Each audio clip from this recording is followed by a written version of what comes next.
The peace agreement with Parthia was a great diplomatic success for Augustus, celebrated with pomp in Rome. For the previous 30 years, the military threat had been on the Roman ruler's Middle Eastern agenda, and now the Parthian invasion had finally been postponed indefinitely. This allowed Augustus to consolidate the regime of personal power, as well as to deploy a full-scale expansion in Europe. In Parthia itself, the establishment of peace with the Roman Empire was marked by a surge of internecine strife and rising tensions. Among the gifts that the Roman delegation presented to the Parthian king Frot IV on the occasion of the conclusion of the peace agreement was an Italian slave girl muse. Hardly anyone at that moment foresaw her astonishing fate. The king took a liking to Muse and took her into his harem. Soon she had a son, the future king Frot V, usually called Fratak. With the birth of a potential heir, the woman was transformed from a mere concubine into a queen. The muse's influence in the king's bedroom and at court grew stronger every year. She persuaded the king to appoint Fratak as his heir, and to send his 4 eldest sons from his previous wives to Rome, where they could live in safety away from the political intrigues that plagued the Arshakid court. Perhaps this decision was influenced by the short-term appearance of the new usurper Mithridates, about whom nothing is known except his name.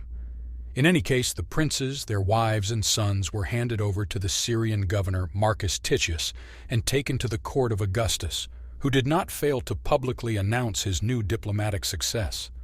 All those years while the princes were in Rome, they were treated according to their high position, but were guarded as hostages.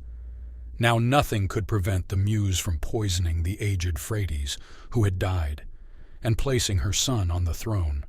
She herself became the de facto co-emperor under him. By the moment of accession of Phraates, the fifth on a throne, relations between Parthia and Rome again darkened because of the Armenian question.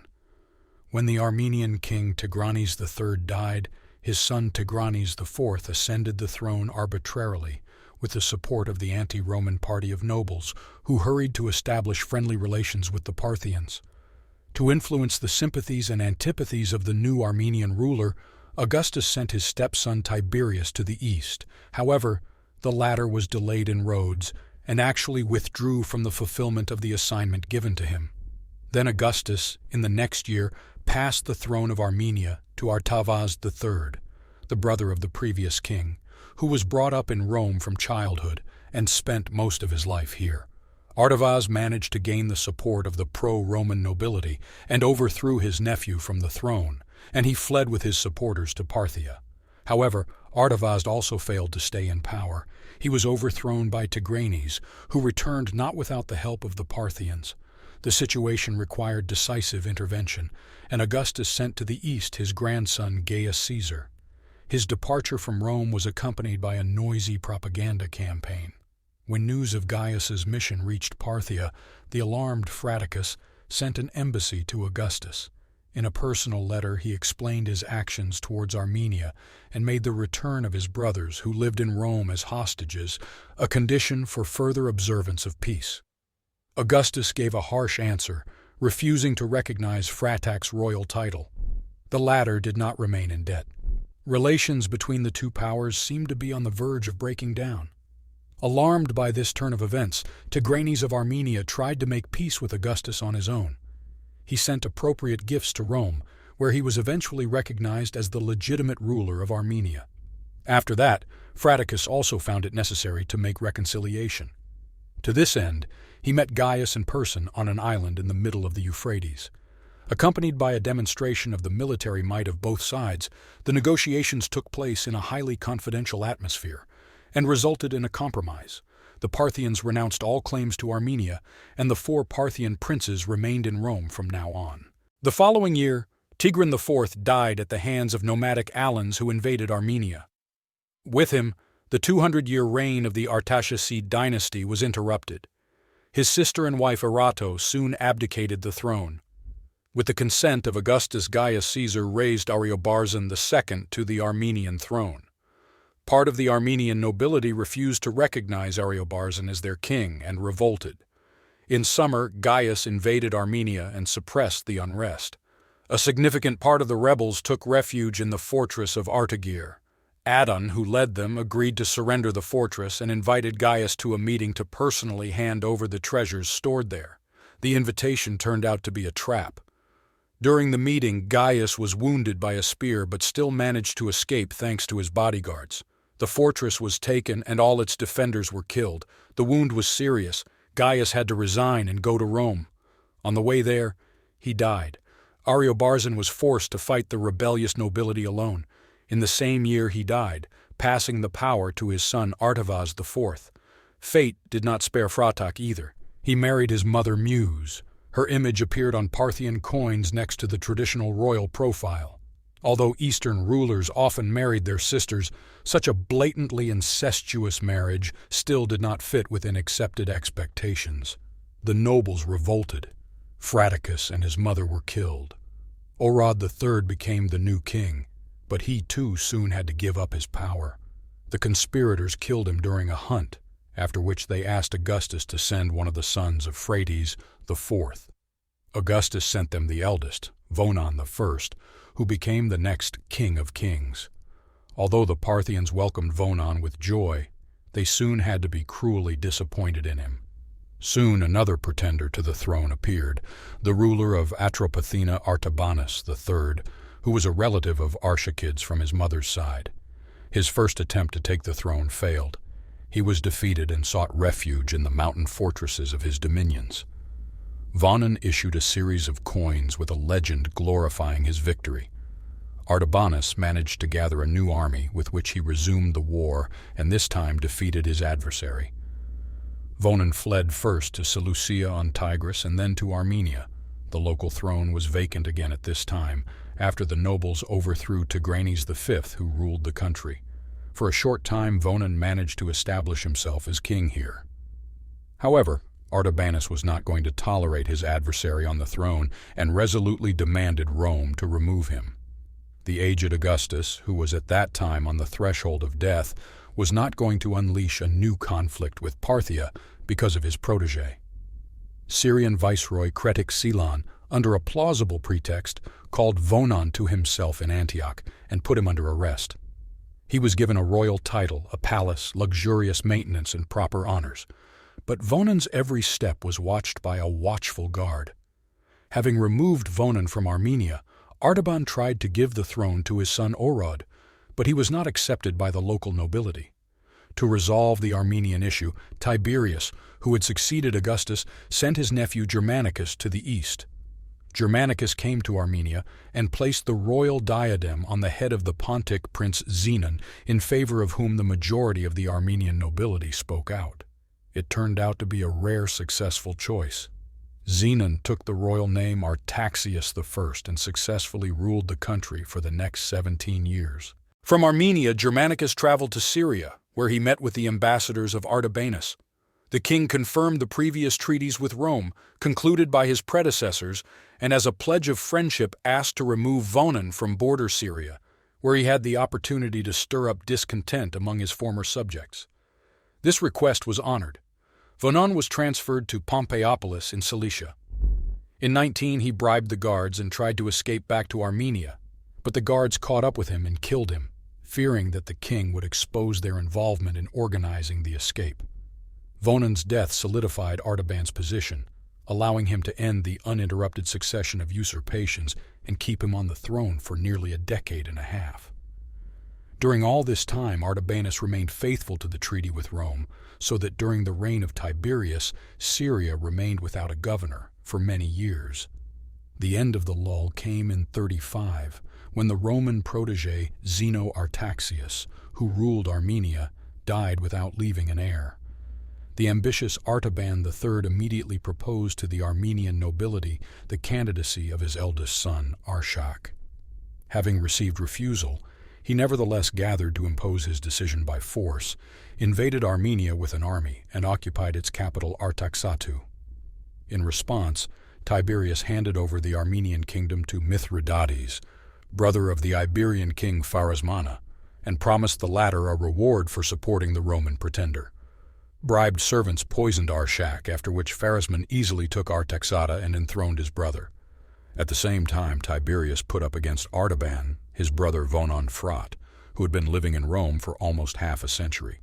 Phraates reached Syria, where he died suddenly due to the hardships of travel and change of lifestyle. Not discouraged by the failure, Tiberius turned to one of the nephews of the deceased, Tiridates III, whom he supplied with money and men. At the same time, he appointed as governor of Syria active Lucius Vitellius, entrusting him to take care of the success of the enterprise. Having received the news of Arshak's death, Artaban sent his other son, Orod, with an army to Armenia. However, Pharasmon replenished his army with detachments of Albans and nomadic Sarmatians and blocked the mountain passages leading to his country. Parthians were numerically inferior to the enemy. Besides, at their disposal was only cavalry, and Pharasmon had also numerous infantry. In these disadvantageous conditions, Orod prudently avoided battle until his own soldiers forced him to fight. The armies met in battle, but the advantage was not on the side of the Parthians. Being archers, they tried to keep their distance from the enemy, whom they showered with arrows. The Sarmatians were worse with bows and attacked the enemy with long spears and swords. Iberian and Albanian infantrymen pounced on the riders knocked out of the saddle. In the midst of the battle, Pharasmon, who was traveling through the ranks of his army, came face to face with Orod. The opponents rushed at each other. Pharasmon was the first to strike, shattering Orod's helmet and throwing him off his horse. The wounded prince was carried off the field by his bodyguards, but the rumor of his death spread through the army. The Parthians fled in droves. While Artabanus was gathering forces to personally lead the campaign into Armenia, the Iberians led a horde of Sarmatians through the Caucasian passages, and they ravaged the defenseless territory of Mysia. The disaster aroused the discontent of the Parthian nobility, skillfully directed by agents of Vitellius and fueled by bribery and bribes.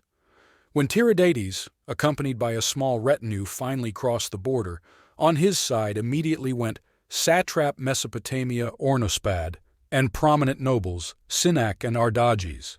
All three brought groups of horsemen, and Artages also brought money and royal vestments. Vitellius himself, with the 4 Syrian legions he had, moved to the border along the Euphrates, showing his readiness to invade Parthia immediately in support of his challenger. Artabanus, forced to return halfway from Armenia, suddenly found that his allies had abandoned him. He had to flee, accompanied only by a small band of mercenaries. Tiridates, meanwhile, occupied the royal capital of Ctesiphon, where he placed the diadem upon himself. The general euphoria associated with the change of ruler did not last long. Soon the Parthians began to openly gravitate to Tiridat and remember Artabanus. A group of disgruntled nobles traveled to Hyrcania, where they found him dressed in rags and foraging for food with a bow and arrow. Artaban hesitated for a long time, but in the end he heeded their call and at the head of a small band of Dacs set out on a campaign. On the way his forces grew new supporters and gradually turned into a real army. In order to gain sympathy of his followers, Artaban refused to wear royal clothes and continued to wear dirty rags. The first meeting of the opponents took place at Seleucia on Tigris. Tiridates was not characterized by belligerence and in addition was caught by surprise.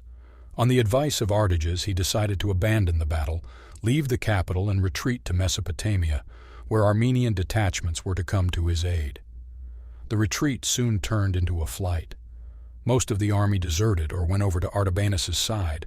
Only with a handful of men loyal to him, Tiridates crossed the Euphrates and appeared to Vitellius in Syria. Artabanus once again became master of the situation. Wishing to avoid a full-scale war with Parthia, Tiberius this time instructed Vitellius to make peace. The king, for his part, realized that the continuation of the war with Rome will inevitably entail a new outbreak of dynastic strife, and therefore responded by agreeing to the proposal of a personal meeting on the banks of the Euphrates. A bridge was built from boats across the river, and a luxurious tent was placed in the middle of it. During the negotiations, Artabanus agreed to recognize Mithridates on the throne of Armenia, on condition that the Romans would refuse to further support Tiridates.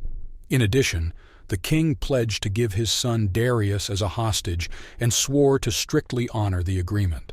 The end of the negotiations was marked by a feast given by the Jewish tetrarch Herod Agrippa in honor of Vitellius and Artabanus. Some time later, Artabanus was again deposed from the throne by his tutor, a certain Cinemus, and the former ruler had to seek refuge at the court of King Isates II of Adiabene.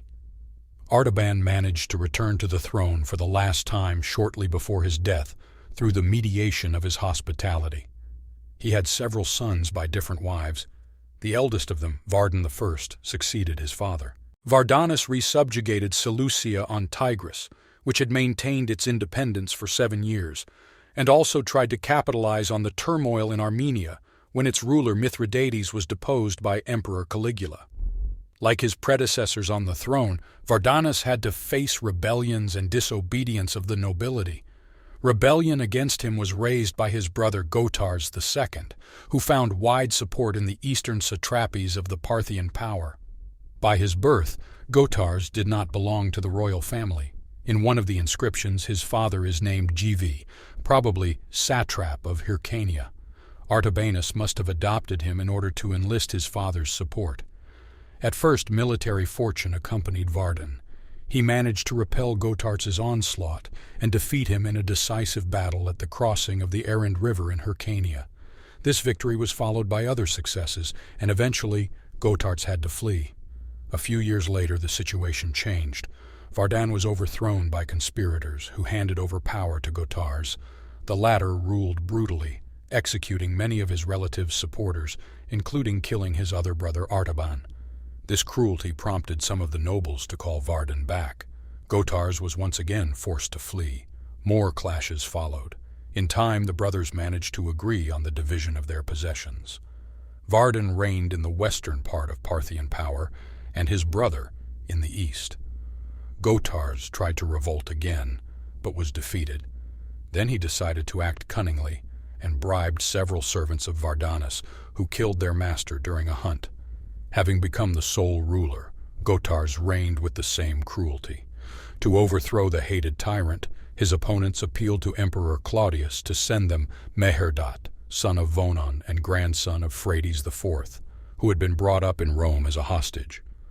Claudius treated this request favorably and ordered the Syrian governor Gaius Cassius Longinus to give the applicant all possible support. In 49, Meherdat crossed the Euphrates at Zeugma. In vain, Cassius advised him to move directly to the capital. Meherdat chose a circuitous route through Armenia, Commagenia, and Adiabena. Gotarz was in no hurry to enter the battle until all his troops were assembled. When the two armies finally met, Gotarz overpowered some of the enemy forces. Seeing the ranks of his supporters thinning, Meherdat decided to try his luck in battle. Alas, his luck ran out. His best commander, Charon, fell on the battlefield, and Meherdat himself was soon captured by the victor. Gotarz kept him alive, but cut off his ears so that he could never be king again. In 51, Gotarz died of illness, or, according to another version, fell at the hands of conspirators. The satrap of Mydia, Vonon II, became the new king. After only a few months in power, he also died, passing the throne to his son, Vologesus I.